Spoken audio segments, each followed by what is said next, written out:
John 1:32. Kai emarturesen Ioannes legon hati. Te theamai ta pneuma katabainan hos peristeran exurenu kai emenen epautan. Translation, and John testified, saying, notice this verb, emarturesen. What do you see there that helps you recognize that? Well, you have an augment, you have a sigma, bam! That's going to be an aorist active indicative, and that's a third-person singular ending to match the third-person singular subject, John. John testified, saying, sort of a redundant, in our minds, redundant or repetitive use of another verb of speech, but a very Semitic style to have two verbs of speech introducing this quotation. John testified, saying, and this hati functions basically like open quotation marks. What did he say?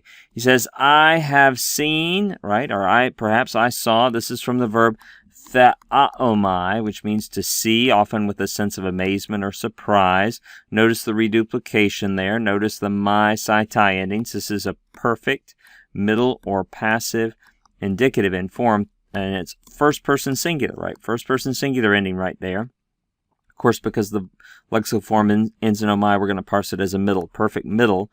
And you can see a couple of translations have translated it have. I have seen, but that doesn't seem to quite fit in English, does it? Remember, the perfect tense in Greek often has a stative idea, right? Someone in an ongoing state, roughly about 55% of the time, but about 35% of the time, it deals with the ongoing relevance of what's been said for the discourse. I wonder if that doesn't fit better here. John has saw this, and because of this, he can testify who Jesus is. Like, it's an ongoing relevance for what's going to be said. There's also about 10% of the time in the New Testament where the perfect is indistinguishable from the aorist in meaning. And these are only determined by context, right? I'm drawing upon the work of Rutger Allan, and these statistics are from one of my doctoral students who's taking this a bit further in his dissertation. So let's go back here to the translation. So John says, I have seen, or I saw the Spirit coming down as a dove from heaven, and he remained, that is, the Spirit remained upon him, that is, upon Jesus.